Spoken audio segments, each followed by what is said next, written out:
because I don't know. I think poker, and I want to talk about I'm not done reading the Elon book, but I'm in the middle of it. I haven't even read it. Okay, but one of the parts, he plays poker, obviously not a lot. He prefers video games, but I think he plays with Bill. But there's like stories of him playing, and he's famous for like, he just basically just keeps going all in, and he just keeps rebuying, and he just keeps buying in for more and more and more, which in like gambling, we call that the martingale strategy. Okay. And the reason, and it's a good strategy because like really it does work.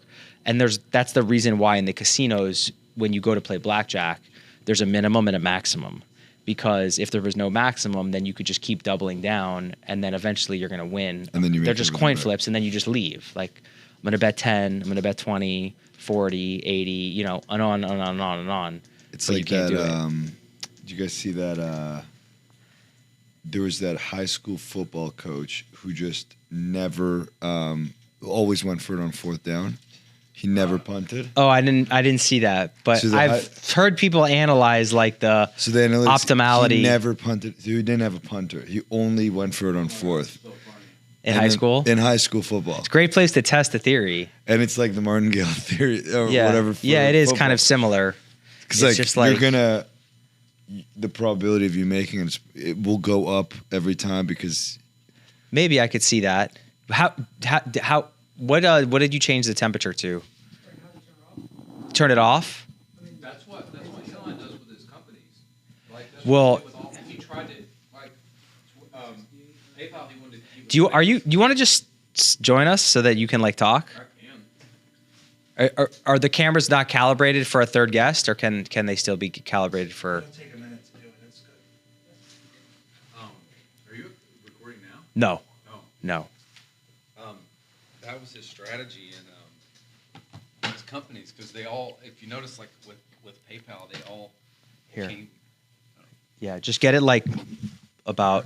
No, you want it to be like about a fist away from your mouth, if You might want to possible. even put it closer. Yeah, you want it closer. Yeah, here. Hold on. That's good. You can adjust it. There you go. Now you're perfect. That's why I think with Mafia, he could have been really angry with all those guys because they ousted him. But I think part of him knows that he just would keep going all in. He would try to compete with the banks. He would never stop. Yeah. You know, and he would just keep going up. They were like, let's just take the $1 billion on the table. And that's probably what he should do, but he will just never stop. Yeah. And that's his poker strategy, all in, never stop. Yeah, well, that's part of what I was going to say with poker, which is cool. It's the two main things in poker, I think, that determine how good of a player you are your analytical skills and your risk tolerance. And you could be much lower on the analytical side and have like an epic risk tolerance, and you could still be a very good player. Or you could be on the other side. You could have like amazing analytical skills and very low risk tolerance and be a good player. But I think people in poker, and also, but it's in business too, if your risk tolerance is too low, I think you are significantly capped at like how much you can achieve. Yeah, how good you can get. You just play like very, very normal. You don't really learn anything here. Yeah, and that's why I love poker so much, is because it's such a good proxy for like business and life. Like it's such a good proxy for, you need emotional control, you need analytical skills, you need risk tolerance. I think with poker, the one thing that the barrier to entry is like it's like a language.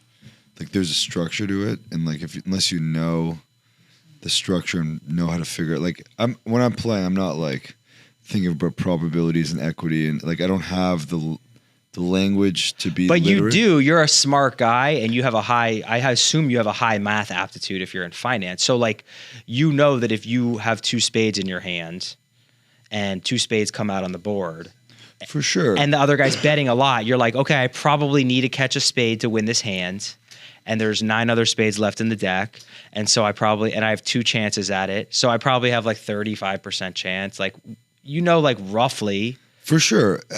But for me to be competitive, Right. and to like have the yearn to do poker, like y'all, I would need to get up the learning curve Right. to be able to like have those mental models to like run it in real time. Right. To be like, okay, this is how much equity I have. This is the probability. Keep tracks. But by the way, you're an outsider, right? So you're just very like small amount of like information. There's a lot of people that are amazing poker players that they don't even go past what I just said. Interesting. They don't like, they know, like, all I need to know is that I have like 35%. If this is what he has and this is what I have, that's all I need to know. The rest is just like feel. And now, of course, there are people that are super like, they're going to almost try and run the entire algorithm in the real time at the table, decide like whether or not what they should do. And Chase, I probably is more on that side. I think. And I'm somewhere in between because I'm highly mathematical, but I'm also more highly emotional. But yeah, so you don't have, it's not like a mandatory thing that you have to be maximum math. There's a lot of very successful players who are very little math and then just, baseball and feel. We can't turn the air off. It's going to be too hot. I can already feel it. How was your date last night? Yeah, it was good. good? It went well. She was, Cool. So that was number 2, day number 2? Yeah. But I don't. Not sure about a third? Yeah, we'll see it. Yeah. If the cameras are rolling, then. Oh, they're rolling? No, they're not. Okay. We're not rolling, right? Are you going to use the on-air sign? We are rolling. Oh, okay. Oh, shit. Can you cut that out? Oh. We can also cut stuff out after. I didn't know it was rolling. I thought it wasn't. Sometimes it gets juicy, so you want to. No, it's okay. Oh, wow. No, so I didn't even know we had started, which is awesome. But yeah, so the poker night last night sounds amazing. Yeah. I think it's a great idea. I mean, I think poker and entrepreneurship just goes hand in hand together. So I definitely want to put one of those together or like do something with that because it's awesome. There's like, I've heard of like, Settlers of Catan. Yes. I've never played it. I know it's super popular. I heard like people doing like nights like that as well. All night binges. Like Wait, what parties. is that? It's like a board game that you basically have, but you win by winning a certain amount of points and you win points by achieving things in the game. It's like Monopoly.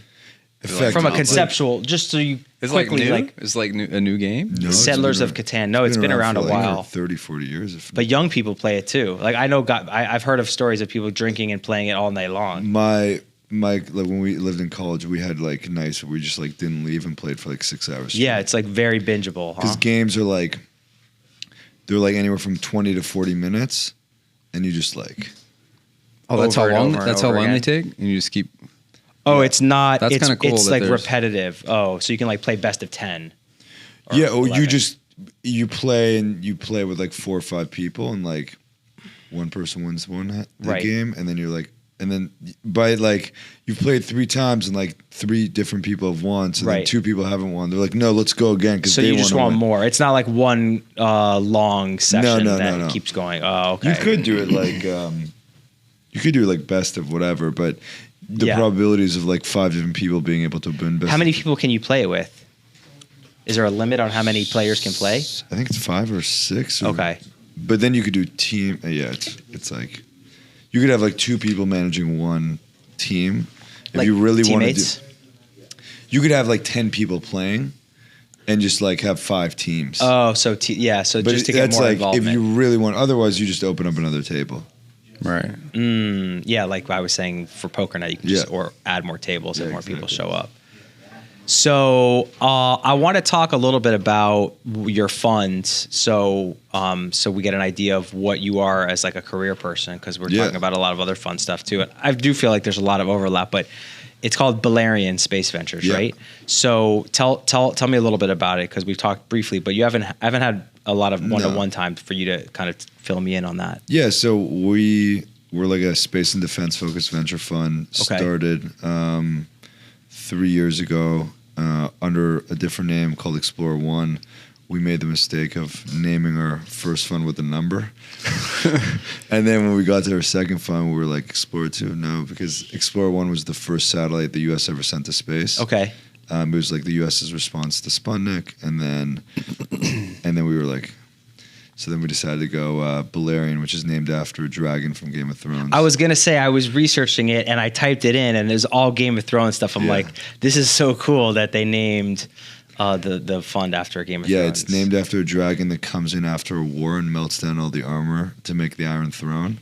I watched Game of Thrones actually once and a half times, but it's been a while. So I feel like everyone got to like episode 6 of the first season, stopped watching, and then you get through that and you're like, you binge. yeah.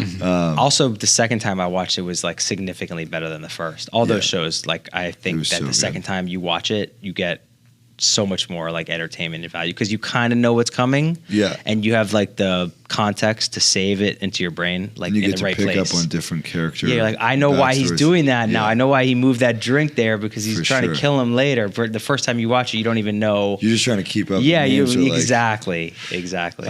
But yeah, so we space and defense focused fund. We really just invest in. We're a venture capital firm, so we invest in earlier stage startups that are part of the commercialization of space and the new space economy. So, what does that mean? We build a portfolio and invest in like 10 to 12 companies Okay. spread across the different key categories of the new space economy that represent the value chain. Team of 4 now, 3 partners. And yeah, we're on our second fund. It's been fun. So it's you started it. Yeah, me and 2 others. Okay. So who are your partners? Phil Scully, he's Phil, institutional investor. He was at Capital Group Okay. before. Capital is like one of the big mutual funds. They manage American funds. Okay. He's been an institutional investor for like almost 15 years. And then Dan Wallman, aerospace engineer, worked at Boeing in a special group called Phantom Works. Okay. They do like rapid prototyping for like missile and space defense stuff. Wow. Was at MIT and then was at Blue Origin in charge of propulsion sales and then did business development under Bezos. Blue Origin's Bezos's rocket company, who's right? moving here. Is that recent Yeah, he announced that he's leaving Seattle. He's moving to Miami. for Blue Origin, or for For everything? tax, for his... No, but I'm saying, but Amazon still. Yeah, but he's going to be residing in Florida. Oh wow, when did he It was announce announced, that? 2 weeks ago. Oh wow, Yeah. pretty big deal. Yeah. Yeah. And he's from here. Yeah. He went to Palmetto High School, which so is he down the claimed street that from. he wants to be closer to his parents. His parents like it here. I mean, this what's not to like in Miami? The It's best. the best. And Yeah. you've only been here for a few months, right? Yeah, so the firm is based in Dallas. Okay. Dan Wallman is in LA. I was in LA as well. Okay. And then I just moved here a couple months ago. And then I should also say we have Emerson Garnett, who's our associate. He's also moving here from Aspen, which is fun. So, but headquarters is going to stay in Texas for now. Yeah. Any ideas to move it here? I mean, I think like we kind of travel a lot. So Yeah, you're on the road a lot, right? Yeah. But we'll probably have like over time just 2 offices, one here, one in Dallas. Love it, love it. Yeah. And before we go too long without saying hi to Chase, Yeah. Chase, what's going on, buddy? What's up? Thanks for joining us. Chase is mutual. Actually, Chase is who introduced me to Daniel, and just a great guy. And Chase and I met through playing poker.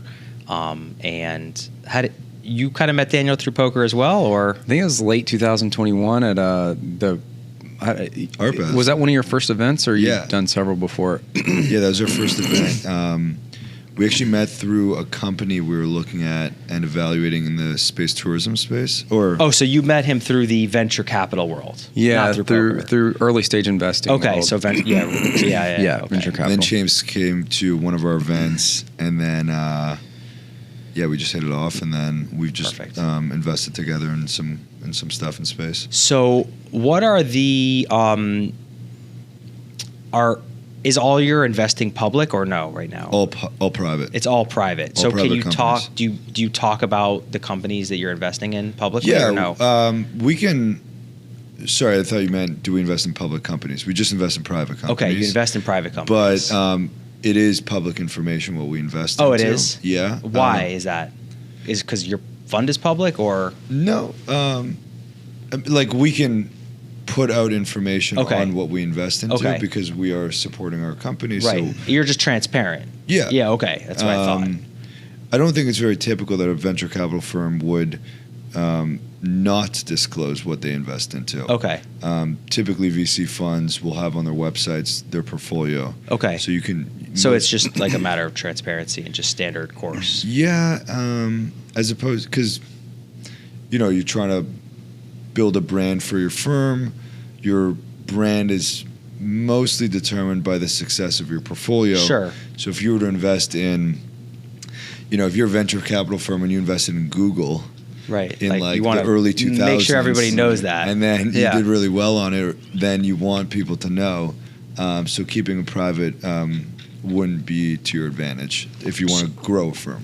Okay, so we can talk about the investments. So, what are the and I've always been interested in investing in startup stuff, and I'm always entrepreneurial. Like Yeah. I've started my own law firm, and I've had other little businesses, so I love it. But I'm now trying to take more investing seriously, and learn and educate myself. So, I know SpaceX is not public, right? Not yet, no. They're on the verge, or they're going there.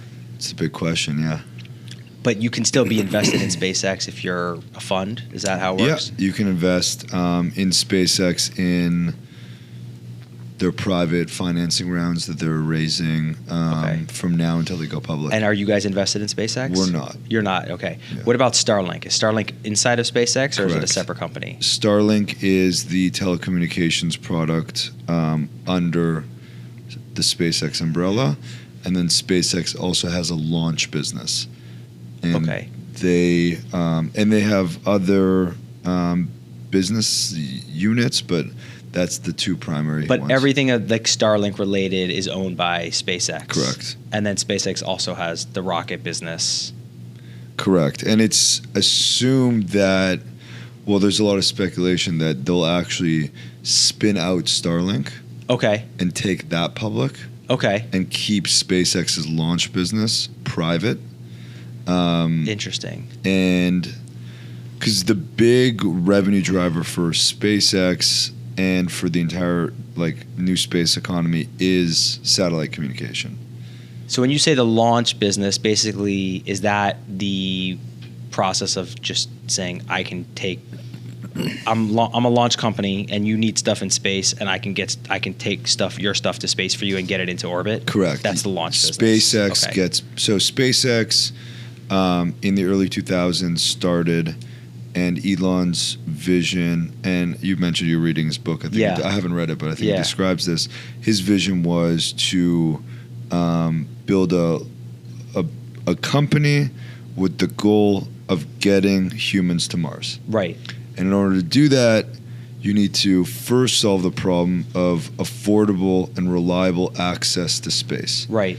And historically, our ability to get to space was in the domain of the government and some traditional Yep. prime contractors. Yeah. Which I've been that part of the book I've read and makes a lot of sense. The issue was, and certain extent still is that it was extremely expensive to send stuff into orbit. And the reason being is when we built, the U.S. government had built launch vehicles, they built them to be one-time use. Right. So imagine we get on a 787. Yeah. Or imagine just driving a car across town and being like, all right, I'm just going to blow the car up and then use a new one to go home. You what would be the cost of airplane tickets from here to New York if you had to throw away your airplane every time you Right. used it? Right. So the cost was extremely high, and the governments around the world would effectively subsidize those costs because they would put assets into space that were important for the government. GPS, Right. Satellites to provide communications to, an army. Okay. Taking images for national security purposes. And then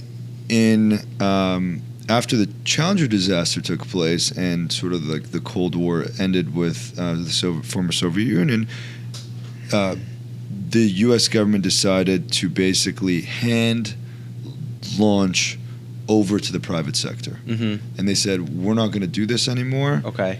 We're going to let the private sector take it over, Right. and entered SpaceX and Blue Origin. Right.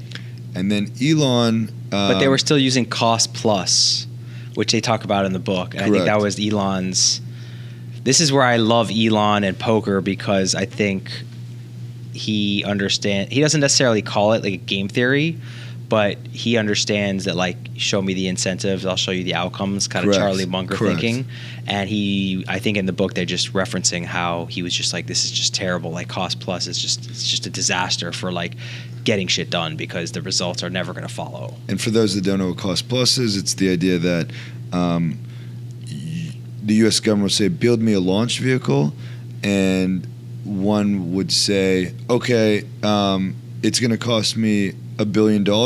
I'm going to charge 1.1. Right? 10% margin Yeah. on it. So cost plus my margin.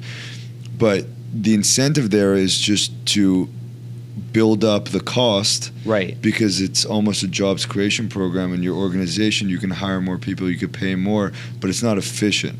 The more expensive you make, your profit margin is just determined by the quote. Exactly. The higher you quote the project, the more money you make, and then Exactly. you also have no incentive to actually finish or deliver No. results, because you just And if you own the supply chain, then Right. it's like it helps you with that. So right. So basically, Elon figured out that wasn't feasible for his long-term vision of getting to Mars, Right. and he solved the launch problem in the interim, which was figuring out a way to bring launch costs down. And he did that by achieving reusability. So instead of throwing away your rocket every time you used it, Right. let's launch it and land it and launch it and land it over time, so you can amortize the cost of the launch vehicle. I mean, just that difference right there is a massive game changer. multiple right? orders of magnitude drop Yeah. in launch costs. Yeah, I mean, So it went from like $25,000 a kilo or whatever it was to we don't really know what the cost is today, because it's all like what their cost is, Right. but it's estimated to be between like $1,500 to $3,000 a kilo. So like taking from 25,000 to like when you're quoting that ratio kilo, would you? So the way a launch vehicle works is you have a launch vehicle typically, and you have different launch architectures, but you have like the first stage, which is just like, or the booster, which actually like is the engines that get you up there. Right. And then you have the second stage, which is what carries the payload. Okay. Whatever you're carrying to send into orbit. Okay. And that payload has a capacity. So A weight capacity. yeah, or Okay. a mass capacity. Okay. So like, are you carrying 20,000 kilos, 20 metric tons? Are you Okay. carrying 100 metric tons? Are you carrying 2 metric tons? Right. And basically what you do is you take the cost of the vehicle Okay. by the amount of mass you can send into orbit, Okay. and that will be your cost per kilo. Okay. So basically, the relevant metric is how much weight or how much mass can you get from Earth to orbit, and for what price? Exactly. So it's a dollar per weight. And you want as much mass for as little cost. Of course. What's Yeah. the name of is Falcon 9 and then there's Starship, right? So Starship's supposed to carry significantly more. exactly. So he figured that out, and he brought the launch cost down, and from that he was able to send tons of mass into orbit, and that initial mass was a lot of stuff for the U.S. government. Okay. But then a lot of that mass today is his own Starlink satellites. Right. What he's working on now, which is what Chase mentioned, is Starship, which is the next version of his launch vehicle, Okay. which will be able to bring 100,000 kilograms of mass into orbit with a single ship. It's a 42-story building. That's the size of the rocket. That's the size of a rocket. Wow. And is that 10 tons or 100 tons? 100 it's 100 1,000 metric tons. It's 100,000 tons. kilograms of mass he can get into orbit. And he believes, and you say, Elon discount, whatever, that he can bring launch costs down to $100 a kilo Okay. with this vehicle. So Wow. think about it, from $25,000 a kilo To 20 years $100. ago to potentially 25 to 30 years later to $100 a kilo. Wow. And when you do that, you can then start flying up tons and tons of stuff into orbit which will then allow him to go refuel in orbit and fly to Mars. And that's his vision. But in order to do that, you need a lot of capital. Yeah. And his moneymaker today are the Starlinks. So this, okay, I knew you started going where I was going, but like Starlink is kind of like the, what was it? Funding It's kind of like the mechanism. Model 3. It's like the cash cow, which once that ramps up and he can like. The Cybertruck. Yeah, and then he could start doing other stuff. Correct. And so it's kind of like what he's done his whole life is like do something super aggressive, streamline it, get something that really makes money, optimize the shit out of that, and then go back and do something crazy aggressive, streamline it, make money, and just rinse and repeat. Exactly. Until he gets to Mars. And the Falcon 9, which is his launch vehicle that he's perfected, that's flying 100 times a year. Like he's flying 100 times a year. The next launch vehicle company flies like 8 to 10 times a year, and that's Rocket Lab. Falcon 9 is launching 100 You times a year. You have to think about it like this. Like before Starship, like the U.S. government was flying, a handful of times a year. SpaceX figures out reusability, and now they're launching 80 to 100 times a year. So he's moving stuff every 3 days. He's moving He's flying. new stuff up. He's flying. It's all satellites right now, or it's other stuff too? There's some other stuff, like this company Varda that you met Dillian last night. Yeah. They have like a capsule that they're sending in. They're manufacturing stuff in orbit. We can talk about that more after. Yeah, I but, definitely want to hear about that. But like for the most part, it's satellites. And the reason why that's the cash cow is, and that's the big revenue driver, is effectively a new communications infrastructure off Earth. So if you think about like telcos, AT&T, Verizon, in Europe you have like O2 and Vodafone, Yep. in Africa you have MTN. These are large companies with great balance sheets, tons of cash, but it's very difficult for them to generate growth.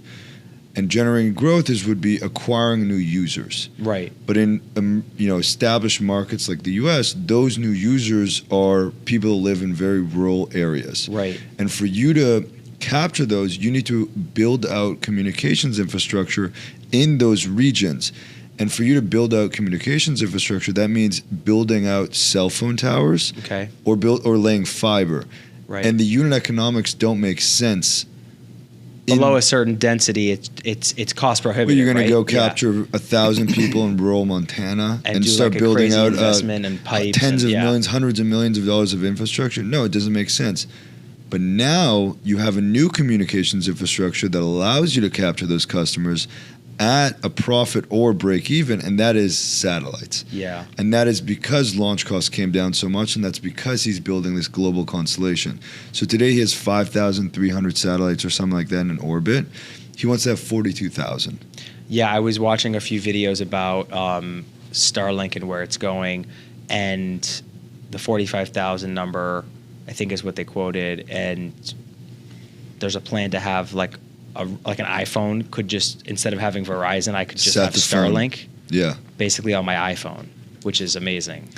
Yeah. So the idea is that connectivity everywhere. Right. Everywhere, always connected. And when you do that, you're able to generate a lot of revenue. Yeah. Because I heard a number that it was like for internet connection, it's like $100 trillion recurring payment everybody's paying for internet. So That's the like- global market. Like the of- global, yeah. I don't know if that number is real, but I heard that number. And if you think about it, like everybody's paying for internet. So if you think about like if they get 1% to Starlink, it's like, I think it's a lot more money than everybody realizes. That's why it's kind of his cash cows. Like if he gets 45,000, what is it, satellites up there? Or what are they actually called? Starlink satellites. Starlink satellites. satellites, then it's just going to be a game changer. Yeah, the way we've just been running some math, and this isn't official or anything, Yeah. but if you have like, right now he's got about 3 million users per their paying customers for paying Starlink. customers, which Okay. is Global. exceptional. Yeah. Yeah, global, which is exceptional. Each are paying about $100 a month. Okay. So you're getting to a pretty large revenue business. That's right? 300 mil. $3 billion. He's already at $3 billion. Wow. And that's just off that SpaceX plus the launch revenues. There was an article that came out on Bloomberg this week or last week quoting that they're on pace to hit $15 billion in revenue next year. And if you were to take the number of handsets globally, and I don't know if this is like the right metric to use, but that's 5.4 billion phones. Like, what's the penetration rate of like 3 million right now? What's the penetration of 30 million users? What's the penetration rate of 300 million users? You're not even at 10% yet. Yeah, it's almost just like crazy how, and there's like honestly there's really no variables left. It's already like a foregone conclusion. Like, it's already working. It's only getting better. I think in the US we probably like don't realize it. I was watching a few videos about this topic earlier, and in other countries, internet connectivity is actually a big deal. It's not like, oh, I just go on a Zoom meeting and it's going to work like perfectly. Like, it's not how it works. I don't get internet sometimes in America. Yeah. I'm leaving a game somewhere and I don't have I'm over by the Everglades. I don't get internet at all unless I'm in fiber optics. Wow. I mean, I get internet, but it's like 1 bar max and dropped calls all the time. It's like crazy. But so that's like established markets. Then you go into like emerging markets. And like kind of like what happened with like in Africa, where they went like no personal computer, straight to mobile phone. So they didn't go like no computer phone. Right. So a lot of these places that don't have existing communications infrastructure, they're not going to go build a tower and then go to satellites. They're going to go straight to satellites. Of course, it's just so easy. It's so much easier. And then when you have that, you have, I think, the long term. Like, why would a Southeast Asian country like Indonesia, subsidize the cost or pay for the cost of Starlink for its population? Why would Africa do it? It's because when you do that, the population becomes connected, they become educated, their GDP eventually goes up. Oh, way up, yeah. You can actually thrive. It's almost like oxygen. It's like the difference between like barely being able to survive versus being able to thrive. So if you can educate your population through being connected, you can increase your GDP, then the ROI on the cost for that communications infrastructure using Starlink becomes a really high ROI. So, all right, we established that this is highly important for like the growth of mankind and emerging civilization. So what are the that's established. How are you now looking at ways to capitalize on that? That's what your whole business is basically, right? Yeah. So if what I just described, you got a lot of demand from telcos for satellites. All those satellites need launch. So there's a lot of demand for launch. Okay. Launch needs propulsion systems, avionics, they need software tools. And then once satellites get into orbit, they need infrastructure in orbit and services in orbit to do stuff like move a satellite from one space to another, have thrusters to avoid debris, bring data down quicker. You need maybe refueling stations in orbit. And then... But once you're in orbit, you don't need any fuel, right? Depends. Okay. If you want to go from one orbit to another. If you're just statically on, if you set a course in orbit. You need some fuel for your thrusters because eventually you might veer off your desired orbit or orbit and you need to reposition. Or if a piece of shrapnel gets formed from something and you need to move away, then you need to move out of it. So satellites, like a regular Starlink satellite, has a small amount of fuel in it? Most satellites have thrusters which have fuel.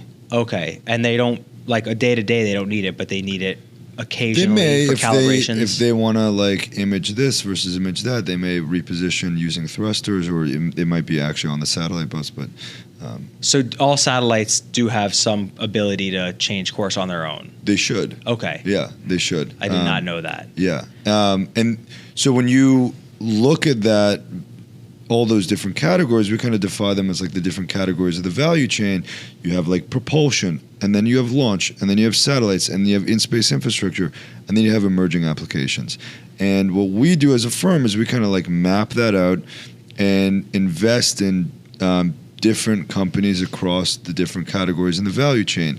Today, a lot of the momentum and the revenue opportunities are as a result of what SpaceX has done. Makes sense. Now, there's another side to this, which is government spending still is very much relevant and has actually increased dramatically over the last 24 months because of geopolitical environments.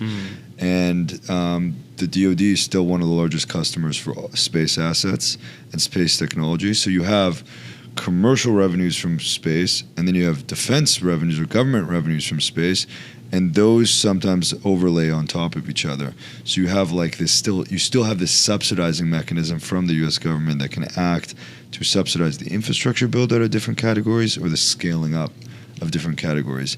And that's quite frankly attractive as an investor because it's like there's like a floor value that's set from the government. So you mentioned a friend that set up the poker game last night. What is he? You're invested in his company? Yeah. So Okay. there's a company. We'll go back to the emerging applications. So, it's sort of like I use the analogy of like the internet. Yeah. We went from building on infrastructure in the internet, DARPA. Then you had computers inside of this room, miniaturizing compute. I make that akin to like cost curve coming down of compute to the cost curve coming down of launch. Of launching, yeah, right. And then once compute was like fully abundant and cheap, applications came online. Right. And the biggest companies we know today were formed as the early apps.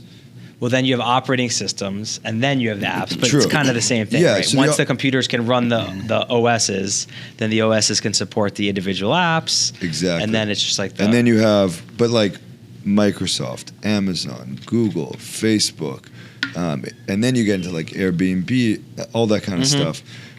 then you have the platforms. Then you have the run maybe it on goes the- platforms, then apps. Right. We are in space in the infrastructure build-up phase. We're bringing the cost of computers down. We're bringing the cost of launch down. Then we're going to have, once that's established and we're able to go back and forth, like you have a mainframe and you can start firing off, Right. then you're going to have apps come online. And those apps, we know conceptually what they should be today, but there's also like a lot of things we don't know. I don't know how many people in like the late 80s knew that you're going to like, get in have Airbnb, have Uber, have Tinder. Right. Or like, pull out a phone from your pocket and send $1 million of Bitcoin to someone in Zimbabwe Yeah. so they could build a house. So we in have 10 seconds. Yeah, exactly. We have Right. no idea what that is. So there's a lot of stuff we don't know what the emerging applications will be in space, but we do know what some of those are. Some of those are manufacturing in orbit, bringing data centers to orbit. We ask a question sometimes internally, which is like, if it was the same cost to send something from Vietnam to the U.S. as it was to send from the U.S. to space, what would we do differently as a species? When launch costs come down to a point where it's comparable, like what would we do differently? And I think the answer is like anything that has a high carbon footprint or harms the world, we just move off Earth. And what's the reasoning behind that? Why would we have landfills here? Why would we store garbage on Earth where we could just send them up to space for basically no cost and just, we could send them, we could have a disposable launch vehicle or vehicle. We could just build a whole waste management to extrapolate further. Forget just sending it out there. We could just send it to like a dedicated region of space that handles it. And then in zero gravity, you can just spin everything. It separates. You can do true like recycling and all that stuff. And I mean, the possibilities go. Or why would we have data centers, which like in some cases 30% of the cost is like energy to cool them. Right. And you have to build them into the ground or build a massive footprint. Just go to space, build out take a data center, which really doesn't need humans today. Yeah. You just It just put needs that off static Earth. inputs like energy. You have endless access to energy from the sun in orbit. You can utilize way more solar energy in orbit because you don't have the atmosphere. You don't have day and night. You don't have weather. So you have almost free access to energy. You don't really need to cool it as much if you. What is the temperature in space? I don't know. It's some minus something. It's cold. Oh yeah, but it's the space, like, people come after me because, like, in some parts it's cold, but when you get close to the sun, it's very goes hot. hot quickly, But you right? you could set a course theoretically to put it in an optimize. orbit, in a specific orbit that is cold most of the time. Right. So for like a data center or like Bitcoin mining, oh, it's so bad for the environment because it's so hot. That's why I think there was Elon a while back tweeted like Bitcoin is not good for the environment, and we're like, is he saying this because he knows that he's going to be able to move everything off Earth to build data centers where he's just laying? It's like a self-fulfilling Bitcoin prophecy. mining in orbit, where and it could even be just 100% self-reliant. Solar Yeah. panels, Yeah, you don't really no need cooling human- needed. You might want to have an astronaut go check on it every now and then, but like, But if you build it it's fully autonomous, Yeah. and it does its own everything. and then you don't have pollution, and then Right. so then you keep going down. Have you thought about that?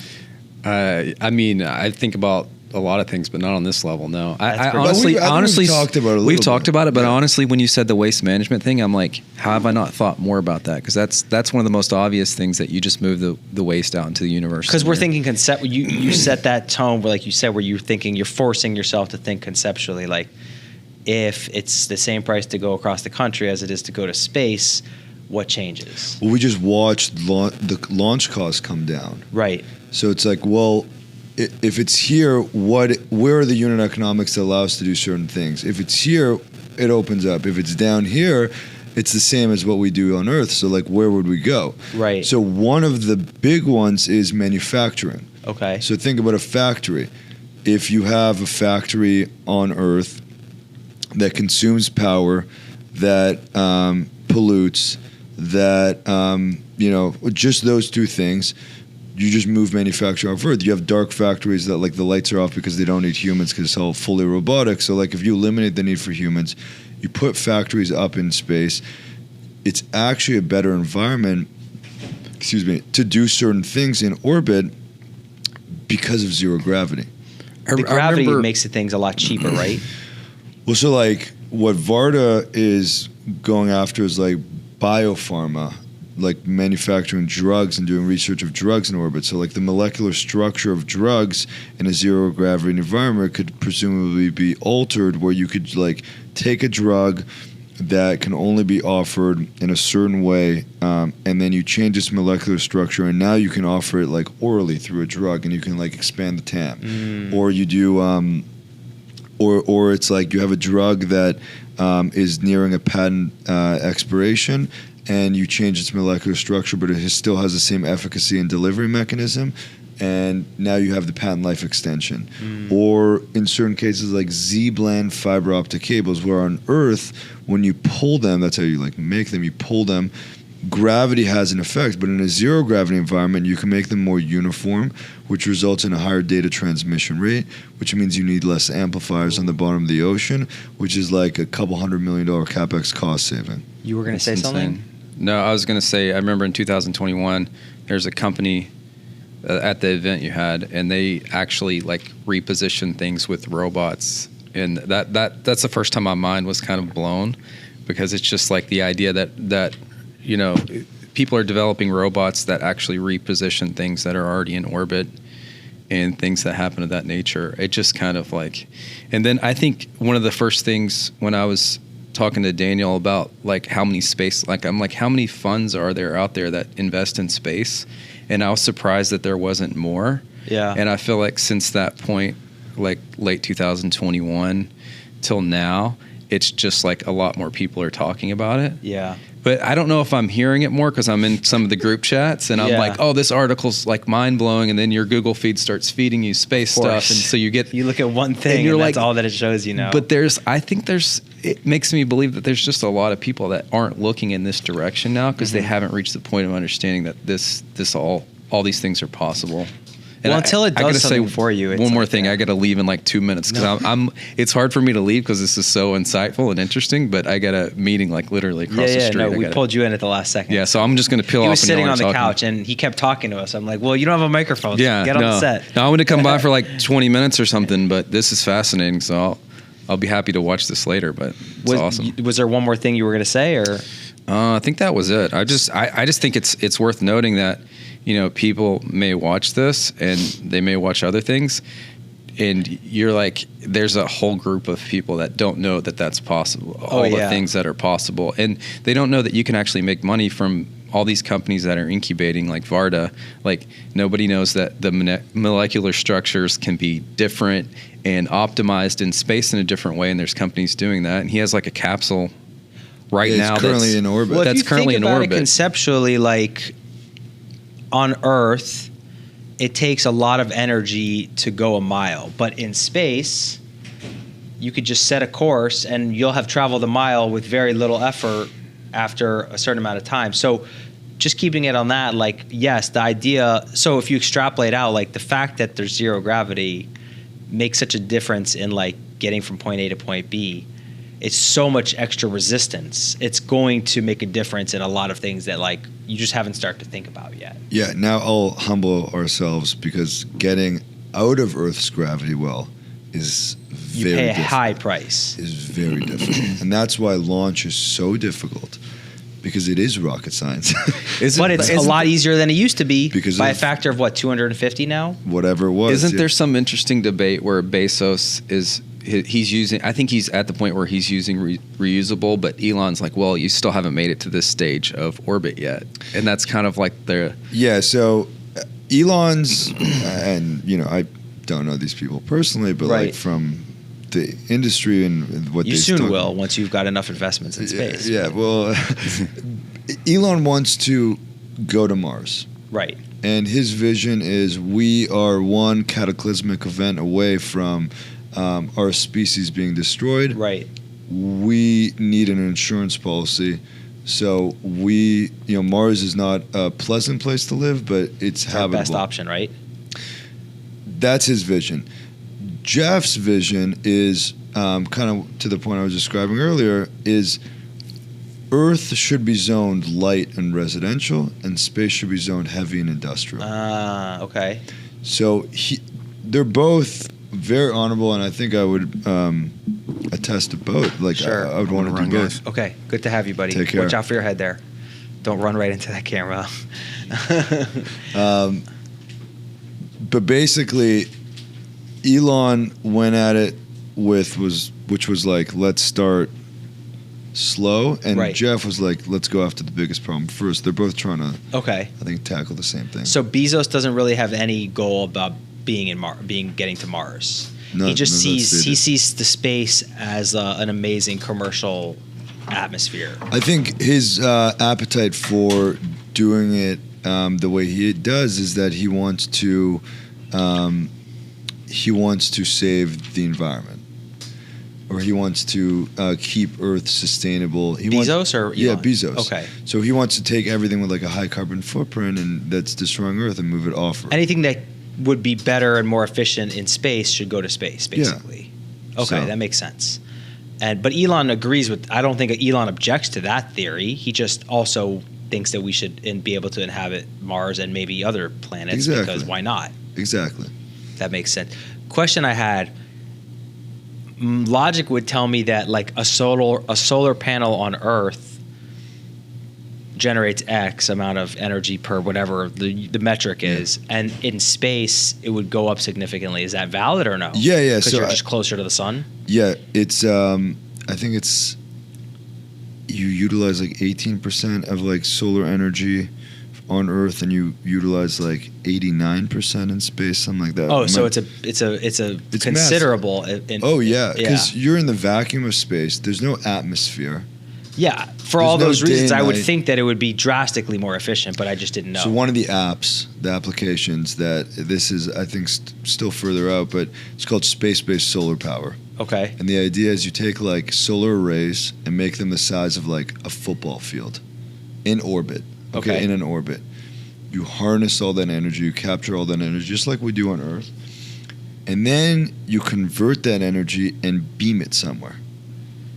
So the idea is you could have effectively free energy for Earth.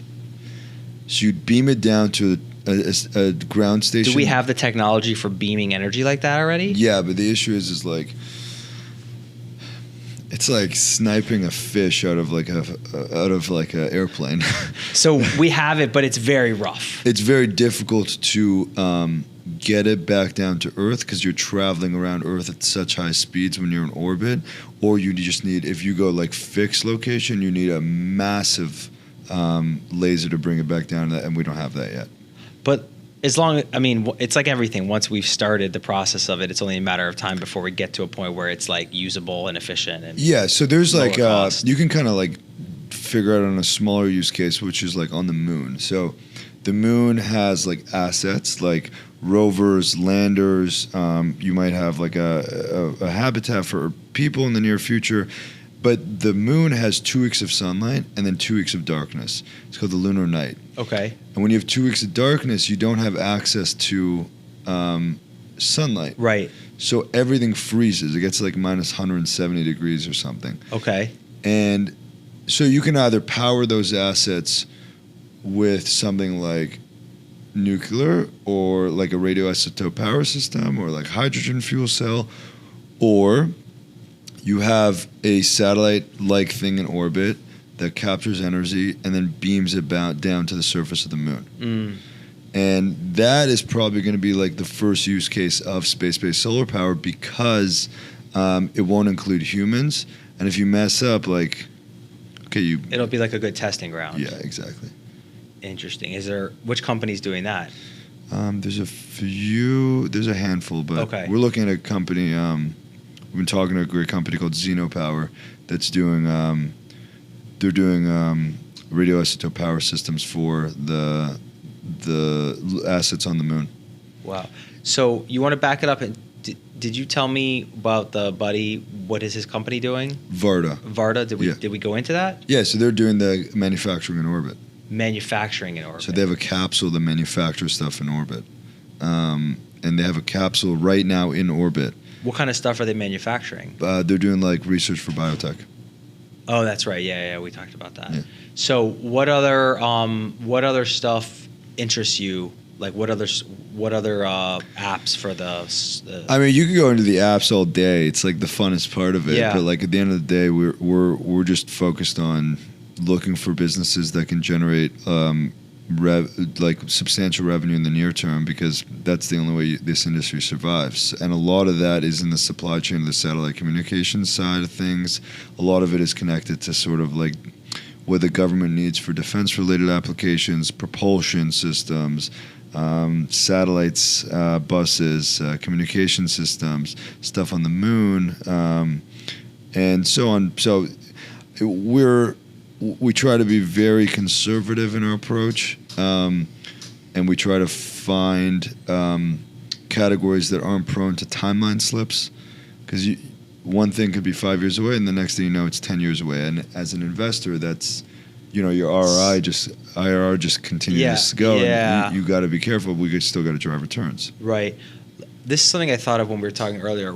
Who is regulating like orbit flight plans? So if you're sending up, most satellites is the FCC, and anything human rated is the FAA. Anything what? Human rated? Meaning like with humans inside? Yeah. Okay. Is like the FAA, and then there's the Artemis Accords, which is like an agreement by like, I think they're up to like 30 different countries now, to create like a set of laws on how to like govern activities in space. So like, if an astronaut from Germany gets stranded on like their commercial space station and needs resources, well, then like they can go to the Americans. Right. Okay. So And it's stuff gonna like be that. a triage. It's like a legal treaty. manual. Yeah. Yeah. But who's in charge of? Is there like who's keeping a log of all the current satellites in their orbits to make sure they don't crash? So that's kind of like what we define as like in-space infrastructure. Okay. There's companies that do that. There's one company called Leo Labs that have like ground stations that like collect data on everything in orbit. There's like in-space ones that are trying to do it by like turning satellites around, not looking at the Earth, but looking at its space and figuring out what's happening. Right. The moon is probably will be a good area for that. Okay. Yeah, there's a bunch of stuff. So there's not one like Provider. place that you have to like, Elon's gonna put 5 new satellites tomorrow. Where does he register their flight plans with? Like, is there not one automatic? You have option? satellites in orbit that can. Well, let's put it this way: you have different ways to collect data on what's flying up and down and leaving Earth. The same way that most people can track any plane. Okay. So if you know a rocket is going up, then you can track it, and then once it deploys a satellite or whatever it's deploying, you have the ability to collect data and understand what that is. Most governments with like a serious space program or an Air Force can figure it out. So basically, it's on, if you're going to launch something, it's on you to figure out that you're putting it in a safe orbit right now? Yeah. It's a little bit of the wild, wild west. Yeah, I mean, like, it makes sense. It's the early stages, so. You know, I think SpaceX will be the first company to, like, they're kind of doing a land grab right now into specific orbits to Right. put their satellites. Okay. And it'll be very difficult for someone to displace them in those orbits, but they still have to adhere to U.S. regulations because they're launching from the U.S. and they're selling to the U.S.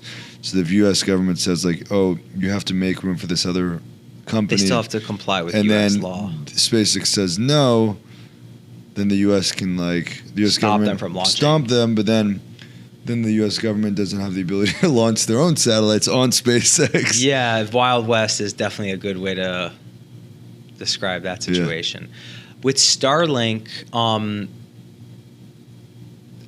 can you buy, like, if you wanted, I think after like a massive hurricane or something, Yeah. I think Elon's done a lot of situations where he'll go in Yeah. and like basically be like, oh, well, we can make this a lot better through my technologies, like Starlink and Yeah. the solar, the power walls or whatever, the infrastructure Yeah. stuff that he has, the Yeah, power yeah. stuff.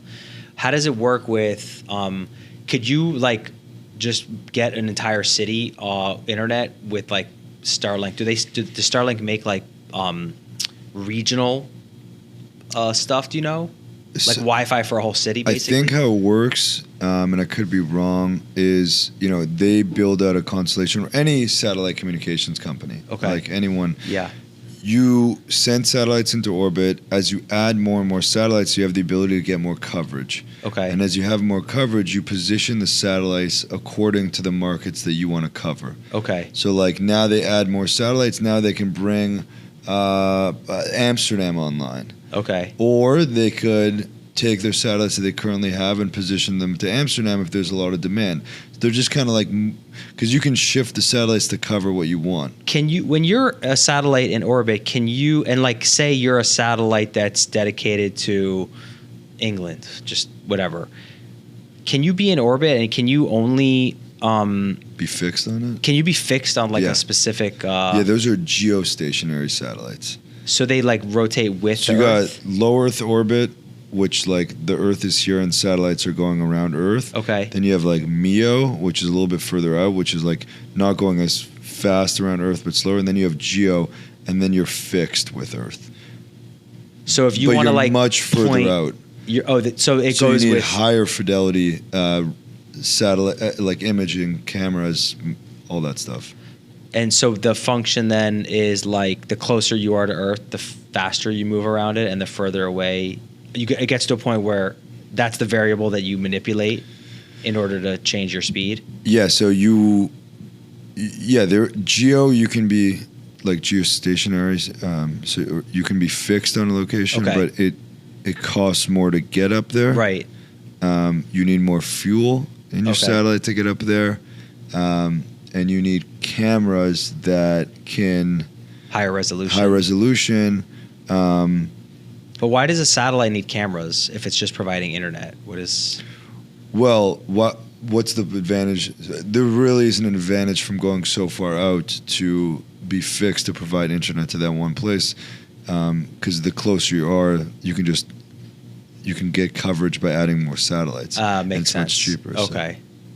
That's cool. So I guess is there Any other companies that are like on your radar that you're looking at, or like sectors that are exciting lately, or anything like that? We've been spending a lot of time on the moon. Okay. The moon, the U.S. wants to establish a permanent presence on the moon by 2030. In order for them to do that, they need, landers, rovers, power systems, communication systems. There's a lot of dollars being spent and not that many companies. What's the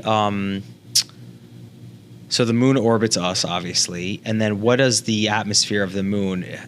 How easy is it to get on and off the moon? So by the way, the moon acts kind of like a satellite. That's okay, that fixed. makes sense. Yeah, That's fixed. it's a satellite planet. Yeah, it's fixed and it doesn't like rotate. It's just fixed to Earth.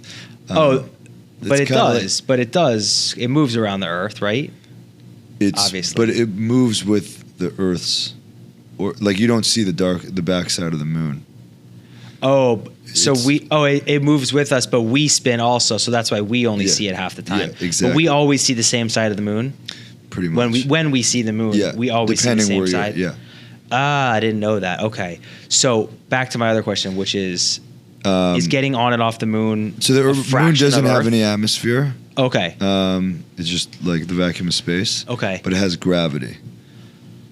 It has a certain gravity. Okay, so it has gravity, but it So doesn't you can have... land, but it doesn't have there's no air or wind resistance to help you land. So that's why it's very difficult to land on the moon. So the counter the thrusters. air or lack thereof on the moon is the same as it is in actual space. Yeah. Zero gravity. Well, there's gravity, but no atmosphere. No atmosphere. Yeah. Okay, yeah, I'm not that technical, so I don't understand. Me neither. But getting on and off the moon, well, you're more than me, obviously, but getting on and off the moon, all you have to do is just generate enough energy to just just get away from the gravitational pull, and then you're... And then you have to fly to the moon. You have to orbit around the moon, and then figure out a good point to land. Okay. I mean, the moon, like when we look up, it's a small little thing, but it's... I think it's like the size. It has a surface area of all of Asia. So yeah, it's like big. It's smaller than Earth by a lot, but it's still like... It's like a fifth of Earth. You could build massive infrastructure there if you wanted to. You could build countries. Yeah, you could build massive. Yeah, you could have billions of people. The question is, where do you want to be and what's the advantage? The moon is one big rock, and there's a lot of rare metals and minerals. So is there a lot of thinking that going to the moon and building infrastructure there, is that a thing? Is that kind of where you were going with that? Yeah, exactly. And then eventually we're going to mine the moon. Is Elon doing anything moon related? Yeah, he's providing launch services to get to the moon. Okay. And he might want to use the moon as an industrial base and hub to be able to have infrastructure to refuel starships to go to Mars. It would seem like a good launching pad. Yeah, just like a place that's send stuff there and just it's like a little space bay. Exactly. For an intermediate point, like a parking spot right outside Earth. Pretty much.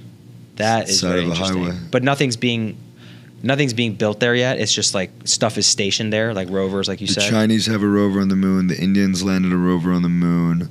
The U.S. is trying to get to the moon. We have a company in our first portfolio, Lunar Outpost. They build rovers for the moon. They're launching in the next 6 months or so with NASA. NASA's their customer. Yeah, but we had a crazy, actually coming full circle to the poker. When we first started, we talked to a guy, and he's world-renowned experts on space tourism. Okay. And he was talking to us about there's these old lava tubes, massive, think about huge caves systems in the underneath the surface of the moon. Right. And that's good because it provides protection from solar radiation. It almost acts as its version of an atmosphere. Okay. And he's yeah, we'll have casinos inside the moon, and it'll be you can just go for the weekend, and there'll be crazy. a Macau style, Vegas style underneath the surface of the moon, and it won't be regulated, and you could just do that. And I'm let's do it. That would be wild. So, what is your job in the fund? Do you have a specific role? Do you guys all do Are you looking for new things? Or are you like, what is your job? Yeah, we all invest. We all make investment decisions together. We all have different roles and responsibilities.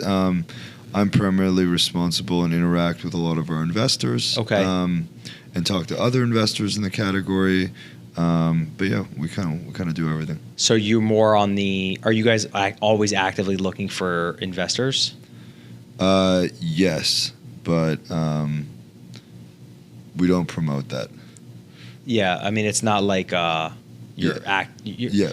It's not like you're doing events and like stuff but you're doing like intimate stuff to just facilitate relationships with existing investors, right? Like that's kind of how we met. Yeah, exactly. We're And always meeting with investors that are interested in getting exposure to space, and however we can be helpful to get them exposure, we will. I wanted to like go into that because back on the like where I said I'm trying to get more educated on like investing and startup stuff. So I would like to ask you some questions on that. So you're a fund, right? Like is it a venture fund Yeah, or venture capital fund. venture capital fund, right? So the main partners are called the GPs, right? General partners, and then you're the ones who make the investment decisions. Yeah. And then the people who invest with you are called limited partners. Correct. And then that's it. There's just two categories: the people who are the GPs and the LPs.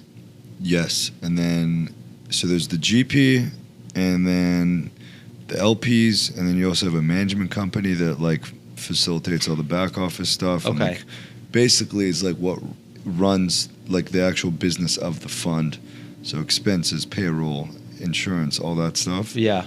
The GP makes decisions and selects the investments. The LPs provide the capital. And then when distribution happens, the GP distributes the capital back to the LP. And there's some agreement between the GP and LP on how to split profits. Okay. And we talked about this a little bit, but SpaceX has investors, right? I mean, Yeah. But it's all private All because they're private. not public company. They're not public yet. So do we know who owns SpaceX and what amount? I mean, Elon probably has the biggest shareholder, right? Yeah, you have. You can find out online, like based on prior funding rounds, like Okay. who's invested. But it's a whole host of people. But you guys are not invested in SpaceX directly? No, because we typically invest at the earlier stages. But And SpaceX started in like 2001, before Tesla, right? 2001, Which is crazy. 2000, I think. Yeah. So you haven't read the book yet. I mean, you know a lot about him though. So yeah, it's just he's such a character that I just don't understand how people hate on someone like him who's just working 24/7. I mean, There's always going to be people critical of the man in the arena. yeah, for sure. So, but until you're in it, Have you met him before? I'm not. Okay. There was another. There was another company that I wanted to talk to you about. We've talked about it briefly. I think it's called Skyfi. Yeah. The main guy there is Bill Perkins, right? Yeah. And how do you know him? We met when we started evaluating the company. Okay. Yeah. Yeah, they're super interesting. They're a marketplace for buying and selling Earth observation data. Are you invested in that company or no? Yeah, we Okay, are. so Skyfi. Okay. Yeah. So tell me what Skyfi does. So what they do is the impetus behind it is Bill wanted, or Bill's firm, his Right. commodities firm, his hedge fund was trying to buy data for making trades, and he found it extremely difficult to buy satellite data. And then he's a great entrepreneur. He was just like, why don't I build my own marketplace? Right. So he decided to start a marketplace which basically democratizes access to Earth observation data. And if you think about it, Earth observation data is just like images of anything. You could use it for anything. Right. Agriculture uses to figure out how to optimize crop yields. Logistics company figure out how to optimize routes. You have financial services firm getting information about like oil tankers. Where's a hurricane? Where's a hurricane Yeah, for like, insurance and yeah. stuff like that. You have border patrol figuring out like where there's like vulnerabilities cracks, in the cracks. Or if you have a small government that doesn't have the ability to own their own satellite, they can start buying satellite data from other firms. Right. And they launched earlier this year this product. They're doing phenomenally well, but there's another poker connection. Yeah, he's a big poker player. Yeah. But so SkyFi is they're selling. They're just the marketplace. They're the marketplace. And is he using Elon's infrastructure, or is he? So Elon's infrastructure in Starlink does not do Earth observation. They only do communications. They do data only. They just do provide bandwidth. Yeah. Okay. There's other satellite companies that just do imaging, just take pictures and collect data through sensors.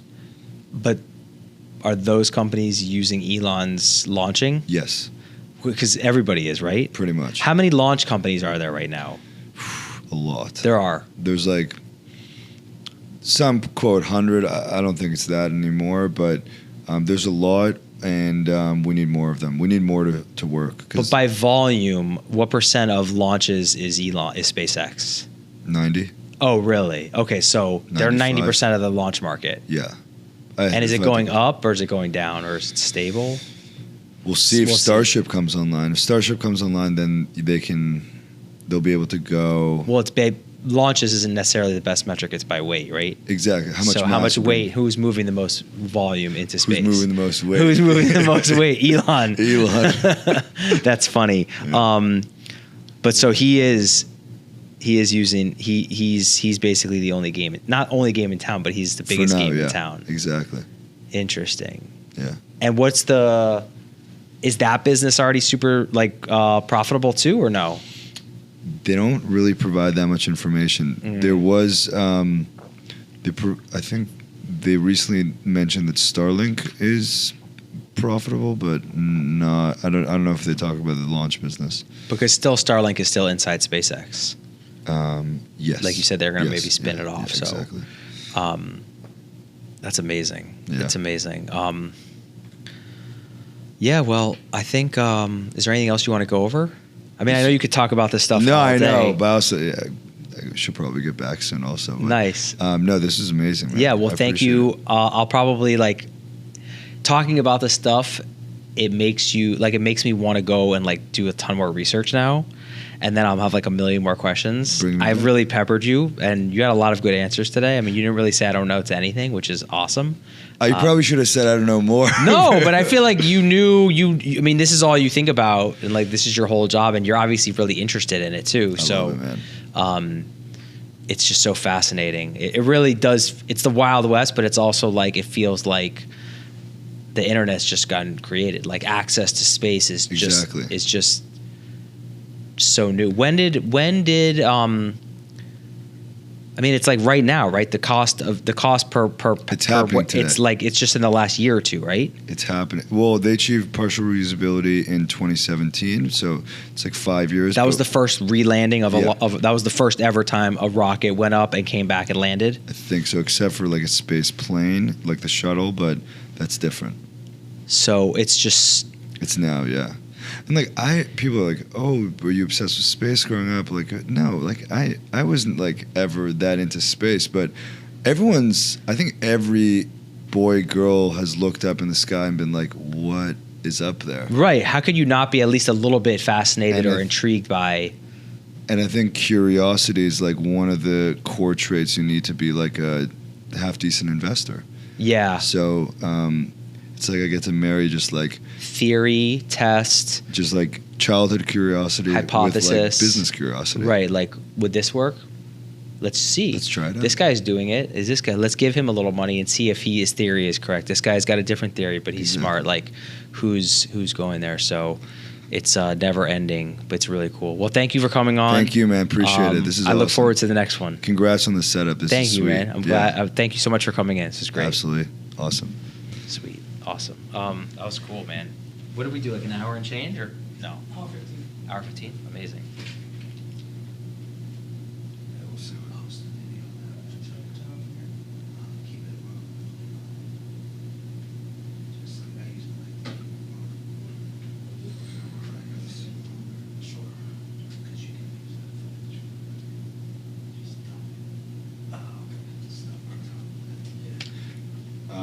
This is gonna be. There should be a lot of good content in there. Yeah. A ton of good content. Do you guys have anybody? Emerson, our associate, he does all our marketing and Okay, sick. So I'll get him. Connect you I with mean, him. once I get it uploaded to the cloud, I'll send you a link and he can just download it. He can chop it up. He can do whatever he wants with it. So. Are you guys gonna chop it up as well? Of course. Okay. Yeah. If whatever you guys chop up, also we can just like. I can post it to you. We can We're I'll still. connect you to Emerson, and then you Cool. guys, because he does like all of our social marketing and stuff. We just did a webinar he posted, and like we distributed. I was watching some of the. There's only like 3 videos on the YouTube channel, but I was watching Yeah. a little bit of them. We usually distribute it to our LP base, which is like our distribution list is probably like 2,000 right now, Okay. 2,500. So whatever you end up doing, we'll. Is he here, Emerson? He just moved here also. He's moving here soon. Oh, sick. Yeah. Does he know where he's gonna live? What part of town? He's looking at Brickell.